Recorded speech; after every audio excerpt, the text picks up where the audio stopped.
ਮੁੰਡਾ ਕੀ ਲਾਉਣ ਡਿਆ ਜਿਹੜਾ ਕੋਲ ਲੱਥਣ ਨਹੀਂ ਡਿਆ?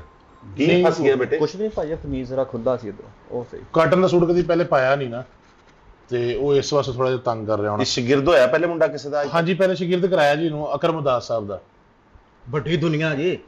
ਹਾਂਜੀ, ਤੇ ਤੁਸੀਂ ਕਿਉਂ ਨਹੀਂ ਵੱਡੀ ਦੁਨੀਆ ਨੂੰ ਦੇਖ ਕੇ ਵੱਡੇ ਹੋਏ? ਨਹੀਂ ਉੱਥੇ ਨਹੀਂ ਮੈਂ ਹੁਣ। ਅਸਲ ਦੇ ਵਿੱਚ ਨਾ ਜੀ ਮੇਰੇ ਕਿਉਂਕਿ ਲਾਹੌਰ ਦੇ ਵਿੱਚ ਉਹ ਵੀ ਰਹਿੰਦੇ ਆ ਇਕਬਾਲ ਟਾਊਨ ਤੇ, ਮੈਂ ਉਹਨਾਂ ਦੇ ਕੋਲ ਜਾ ਕੇ ਨਾ ਕਿਹਾ ਕਿ ਯਾਰ ਇਹ ਮਾਮਲਾ ਹੈਗਾ ਯਾਰ, ਕੁਛ ਨਹੀਂ ਯਾਰ ਇਮਲੀ ਧਿਆਨ ਕਰ ਵੀਰ। ਨਹੀਂ ਮੈਂ ਸਾਰਿਆਂ ਦੇ ਕੋਲ ਬੈਠਾ। ਉਹ ਨਾ ਬਸ ਛੋਟੀ ਛੋਟੀਆਂ ਐਵੇਂ ਗੱਲਾਂ ਹੁੰਦੀਆਂ ਨੇ। ਅਕਰਮ ਉਦਾਸ ਸਾਹਿਬ ਦਾ ਸ਼ਾਗਿਰਦ ਪਾਇਆ। ਅੱਛਾ ਜੀ। ਤੇ ਉਹਨਾਂ ਨੇ ਨਾ ਆਪਣਾ ਨਾਮ ਨਹੀਂ ਦਿੱਤਾ, ਨਾ ਕਿ ਯਾਰ ਉਦਾਸ ਨਾਂ ਦਾ ਇੱਕੋ ਹੀ ਐਕਟਰ ਹੈਗਾ ਪਾਕਿਸਤਾਨ 'ਚ, ਤੇ ਇਹ ਨਾਂ ਨਹੀਂ ਦੇਣਾ। ਫਿਰ ਉਹਨਾਂ ਨੇ ਨਾ ਆਪਣੇ ਨਾਲ ਦੀ ਕਰਾਤੀ ਟਿੰਡ। ਨਹੀਂ ਉਹਨਾਂ ਦੇ ਨਾਲ ਦੀ ਨਹੀਂ ਹੈਗੀ, ਇਹ ਕੋਈ ਹੋਰ ਸਾਈਜ਼ ਹੈ। ਉਹਨਾਂ ਨੇ ਨਾ ਕਰਵਾ ਦਿੱਤੇ ਸੀ, ਕਹਿੰਦੇ ਇਹ ਸਮਝਿਆ ਆਪਣਾ ਸਾਈਜ਼ ਉਦਾਸ ਹੋਰ ਸਾਹਿਬ। ਹੈਗਾ ਭਾਜੀ, ਕਲਰ ਇੱਕੋ ਹੀ ਹੈ, ਕਲਰ ਇਹੀ ਹੈ, ਸਾਈਜ਼ ਹੋਰ ਹੈਗਾ।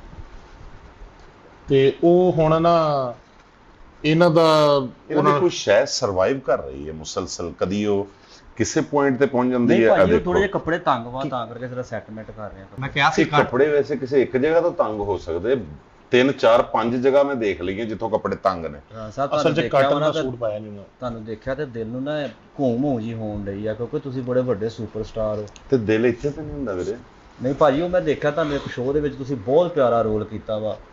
ਉਹ ਐਸੀ ਮੈਨੂੰ ਆਦਤ ਪਈ ਤੁਹਾਡੇ ਵੱਲ ਦੇਖ ਕੇ, ਮੈਂ ਫਿਰ ਸੋਚਿਆ, ਮੈਂ ਕਿਹਾ ਯਾਰ ਕਿਉਂ ਨਾ ਰਾਣਾ ਆਜ਼ਾਦ ਬਣਨ ਦੀ ਕੋਸ਼ਿਸ਼ ਕਰ ਲਈਏ।